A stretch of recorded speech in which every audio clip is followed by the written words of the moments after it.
Why couldn't the couple get married at the library? It was all booked up.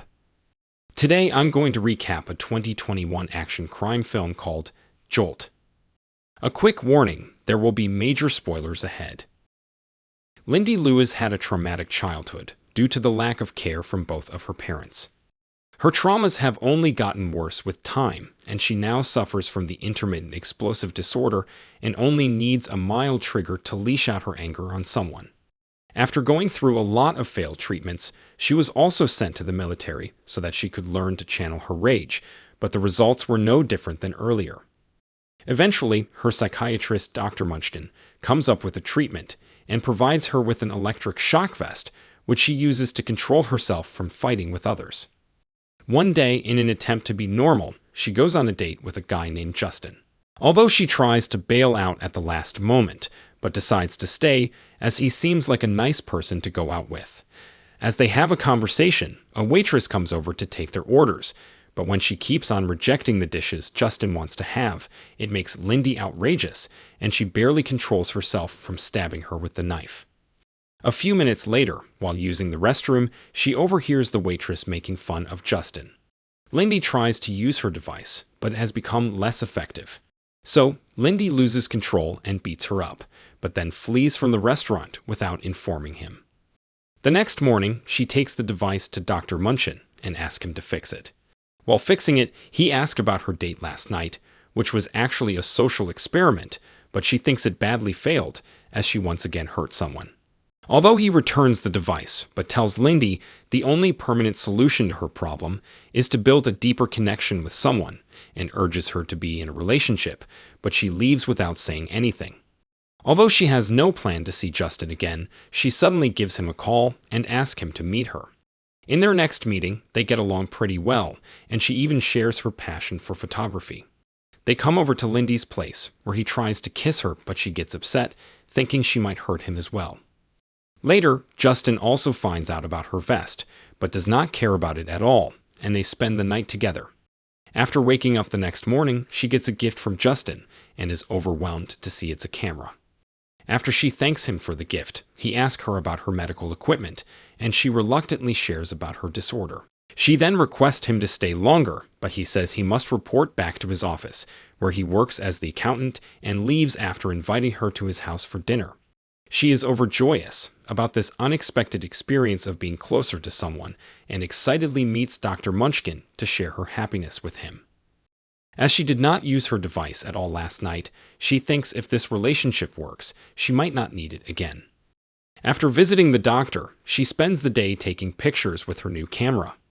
As she gets ready for dinner at night, she receives a message from Justin, telling her that he might get late. Lindy then calls him, but reaches Detective Vicars, who inform her about Justin's murder. She rushes to the police station, where Vicars and Detective Nevin tell her that his dead body was found in a dumpster. While talking to them, Lindy feels they are not taking much interest in the case and leaves the office while deciding to investigate on her own. She later attends his funeral and grieves his death while remembering the short time she spent with him.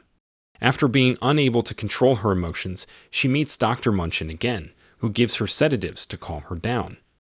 After waking up again, she shares with him about Justin and suspects his only client Barry might be involved in his murder. He tries to divert her mind and ask her to let the police do their job, but she has made up her mind to take things into her own hands. Despite Dr. Munchin stopping her, as he thinks she might kill someone, Lindy still decides to go on with her plan and leaves the clinic after threatening him. She calls Detective Vicars and asks him to come over to her house. As soon as he leaves the office, she sneaks into the building and steals Justin's stuff from the evidence room. From his wallet, she gets his address and visits his apartment to find any clues. As she looks around the place, Vicars calls her and scolds her for breaking into his office. He also tells her that although his partner wants to arrest her, he wants to give her another chance, so he informs her that Nevin is coming over. After listening to him, Lindy quickly leaves the apartment but comes across Nevin at the door, who calls her a murder suspect and intends to take her to the police station. As Vicars is still on the phone, Lindy tells Nevin about it and tosses it over to her, but then escapes after attacking her. From the parking lot, she steals Justin's McLaren and rushes out of the building. Nevin and Vicars start chasing her down, but end up in an accident, while Lindy successfully flees from the scene. The next morning, she visits a mobile store and asks the manager to connect her to a hacker. He takes her to Andy, and Lindy requests her to break into Justin's phone. While running a check, Andy asks if her boyfriend was a drug dealer, as he has cleared everything from the phone, but Lindy tells her he was just an accountant. The phone only has the information about an arms dealer, Barry Kersparky, which Lindy thinks was Justin's only client, as he told her his name, but did not tell her anything about his profession. Deciding to go after Barry, Lindy thanks Andy for her wonderful job and leaves after giving her a set of keys as payment. She arrives at Barry's address and learns he organizes paid fights. She directly questions him about Justin's murder, but he does not share anything with her. Seeing her determination, he challenges Lindy to fight his best 3 men in exchange for the information, and she agrees to do it.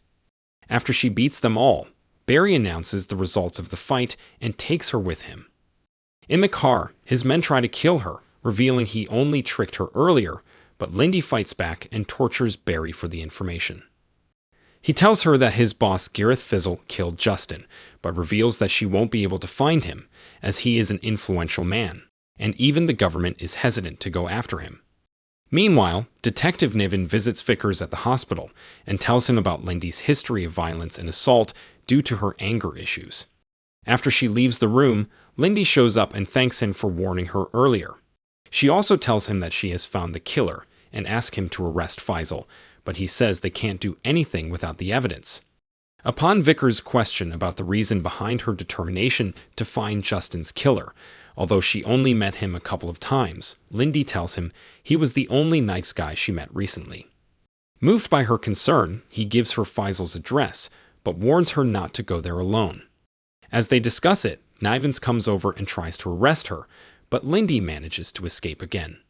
She arrives at Fizel's office building, but his security in charge, Delacroix, agrees to take her to the office, but knocks her down in the elevator and confiscates her vest before sending her out of the building. In the car, she continuously misses her vest and asks the driver to pull over, but attacks him as he refuses to do it. The ensuing struggles result in an accident, but she makes it out of the car and leaves. Later, she meets Dr. Munchin again, and after telling him about her adventure, requests him to build her another device. After having dinner with him, she comes back to her apartment but learns someone is already there. She jumps in through the window and finds Fizel's men have set up a booby trap to kill her in an explosion. After dismantling the device, she takes it with her and sets another bomb in the apartment to stage her death. After coming out of the building, she meets Vicars, who wants to arrest her for her own safety, but gets distracted after her apartment explodes, which gives her enough time to disappear again. Vicars calls her and tries to keep her from going after Fizel, while asking her to let them do their job, but she knows they won't arrest him, so she ignores his concern and goes anyway. She climbs up to the office building, but is caught by Delacroix again. He takes her to Fizel, who confesses to killing Justin, along with many other innocent people.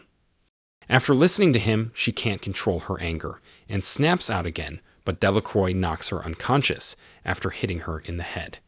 After waking up this time, she finds herself tied to a chair, where Delacroix tries to torture her by draining out her blood. She lashes out at him, and after breaking herself free, attacks him with his equipment to get the location of Fizel's secret office. After beating up the security guards on her way, she makes it to the office but finds someone has killed Fizel by shooting him in the head. Before she can figure out anything, she is shocked to see Justin appearing from the corner of the room. He admires her for her job, but she cannot believe he is alive as she attended his funeral herself. Seeing her disbelief, he reveals being a CIA agent who used her to get to Fizel as they did not want themselves to get directly involved. He also tells her that she was recommended by Dr. Munchin, who actually works for them because they fund his research. He then tries to kill her with the electric shock, while telling her that they will present her death as suicide, but the device does not work on her anymore as she has become resistant to it. She gets up again and tosses her bag to him before rushing out of the building. Justin cannot understand her move, but the explosive in her bag detonates and kills him. After making it out of the building, Lindy visits Dr. Munchin and accuses him of using her for his own purpose, but he apologizes to her by saying he did not know about Justin's plan. As they argue with each other, Vicars and Nevin come over and find Lindy pinning him to the wall. They think she is trying to murder him and shoots her in the leg, but learn she is only handcuffing him to hand him over for arrest. After taking her to the hospital, Vicars admires her determination while both of them help her cover her tracks. After returning her device, which they took from her in the ambulance, he asks her out and Lindy agrees to think about it. After recovering from her injuries and getting discharged from the hospital, Lindy comes back to her burnt apartment and collects her remaining stuff. She is soon visited by a strange woman who is revealed to be Justin Sr. She offers Lindy a job at the agency, saying it will help her channel her rage, but she declines. The hacker Andy finds out that Lindy's payment to her was actually a McLaren. If you enjoyed this video, don't be shy to hit the like button, and if you disliked it, hit the dislike button twice, just to be sure. You should watch the whole movie. Thank you very much for watching. Please subscribe for more video like this.